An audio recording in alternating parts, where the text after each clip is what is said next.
Дундгой аймгийн байгаль орчин аялал жуулчлалын газрын 2020 онд хийсэн онцлог ажил. Иргэдийн ажиллаж амьдрах таатай орчин нөхцөлийг бүрдүүлэх жилийн хүрээнд баг газрын чулуу улсын тусгай хамгаалалттай газар хамгаалалтын сайжруулж байгаль хамгаалагчийн ажиллах орчин нөхцөл боломжоор хангах үүднээс байгаль хамгаалагчийн байр сайжруулсан эрэгтэй эмэгтэй ноёл орц гарцын хаалга мэдээллийн самбарыг хийлээ. Олон улсын стандартад нийцсэн сургалт хөтөлбөр 4-ийн дагуу аялал жуулчлалын зочдох үйлчилгээний төрөлцсөн сургалтыг 2 дахь жилдээ зохион байгууллаа.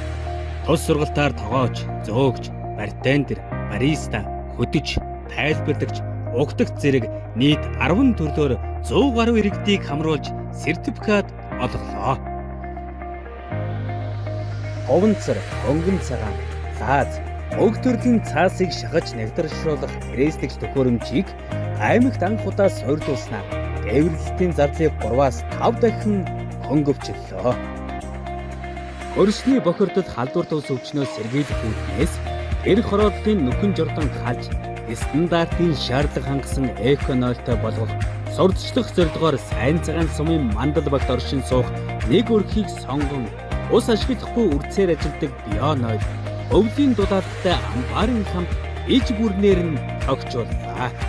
Уг залуучуудын чөлөө цагийг зөв боловсон өнгөрүүлэх, спортоор хичээллэх боломжийг бүрдүүлэн цагсан бөмбөгийн талбайг тогтжуулах ажлыг байгаль орчин аялал жуулчлалын газрын албан хаагчид хийж гүйцэтгэлээ. Хуучин талбайг цэвэрлэн, зарим хэсэгт нь дүүргэлт хийж, талбайг тэгшилж будаж, тэмдэгжүүлэн, хуучин шийдийг буулгаж, стандартын шаардлага хангасан шин шийд байрлуулж, нараар цэнгэлдэг гэрэлтүүд, ангилан ялгах хогийн сав, сандал зэргийг тавьж орчныг тогтжууллаа.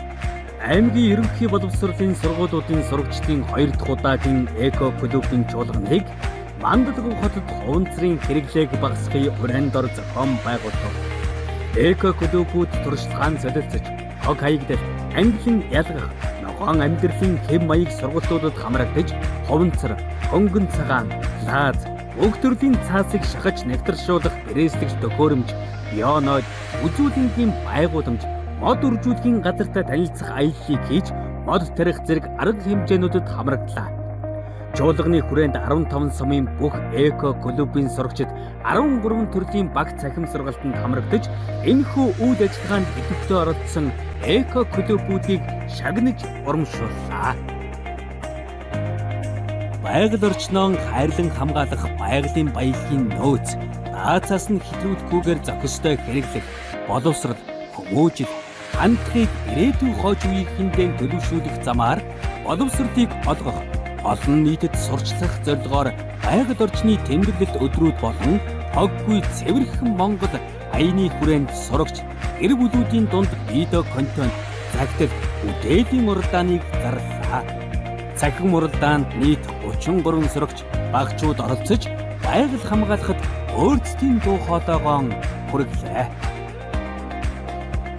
Сум дундын он ангиас тайлц суулгаж авсан иргэдийн дунд айл өрхийг хашаандаа мод тарихыг дэмжих зорилгоор азтан шалгаруулах суглааг зохион байгуулж, нийт 147 иргэн оролцсноос сайн цагаан сумын 2 иргэн, Дэлгэр хангай сумын 1 иргэн шалгарч, мод тарих, арчилгад шаардлагатай багаж хэрэгслээр шагнаж урамшууллаа.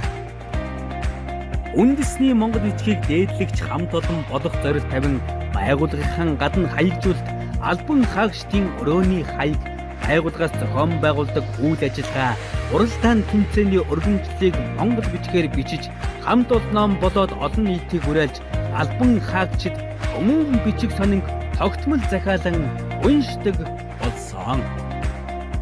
Дундгой аймгийн эрүүл мэндийн газраас зохион байгуулсан эрүүл мэндийг дэмжигч байгууллага эрүүл ажлын байр шалгаруулах уралдаанд амжилттай оролцож, эрүүл ажлын байраар шалгарч 3 дугаар зэргийн гэрчлэгээ батламжаар шагнууллаа. Ойжуулалтын ажил 5 гад хийж, ногоон байгууламжийн хэмжээ 1.3%-аар нэмэгдлээ. Зэрлэг амьтад болон малыг ундаалах зорилгоор 3 булгийн эрхийг хамгаалж, 2 газарт ус цэцэг бий болголоо. COVID-19 нөхцөл байдалтай уялдуулан Дундгой аймгийн Байгал орчин аялал жуулчлалын газар болон Сум дундын Ойн аймгийн хамт олон 1-3 өдрийн цалин буюу 1 сая төгрөг 30 ширхэг амны хаалтын хамт аймгийн онцгой комист хандууллаа. Цар тахлын боловсролгүй эрсдлээс урьдчилан сэргийлэх ажлыг зохион байгуулахад дэмжлэг болгож 4.3 сая төгрөгийг онцгой байдлын газарт байгууллагын албан хаагчид болон ахмад наснуудад даргалаа дэмжихэд 1.3 сая төгрөгийг тус зарцууллаа. 0-оос 12 настай хүүхэдтэй эцэг эхчүүдийг богиносгосон цагаар ажилуулж, зарим албан хаагчдыг гэрээсээ ажиллах боломжоор хангалаа. Байгал орчин аялал жуулчлалын газрын улс орон нутгийн тусгай хамгаалалттай газар нутгийн байгаль хамгаалагчдын санаачлагаар байгууллагын албан хаагчдад хуримтлал үүсгэн 1 сая төгрөгөөр COVID-19 цар тахлын хүнд үед олон хүүхэдтэй өргө тодгоолсон эмэгтэйчүүд, хөгжлийн бэрхшээлтэй иргэн, асран халамжлах хөнгүй өндөр настангуудыг сонгон 7 өргөд түлш болон үндэсний зүйлийн тусламжийг үзүүллээ. Дундгой аймгийн Байгал орчин аялал жуулчлалын газрын 2021 онд хэрэгжүүлэх онцлог ажлууд улсын тусгай хамгаалалттай газар нутгийн нэгдсэн өнгө төрх брэнд бүкэд нийцүүлэн дэлгэр хангаавал байгалийн нөөц газарт хэлийн баг нь нэвтрэх хаалга мэдээллийн самбарыг байршуулна. Орон нутгийн тусгай хамгаалалттай газар нутгийн хэмжээг нийт газар нутгийн 21.8% хүргэнэ. Тусгай хамгаалалттай газар нутаг дахь зэрлэг амьтдыг ажиглах камер байрлуулна. Сайхан аваа суманд малчны баяр ивент арга хэмжээг зохион байгуулна. 5 талбайд ойж үлдэхийн ажил хийн. Нөхөн сэргээлт арга хэмжээг эрчимжүүлнэ. Олон улсын эко сургууль цэцэрлэг хөтөлбөрт аймгийн сургууль цэцэрлэгүүдээс хамруулна.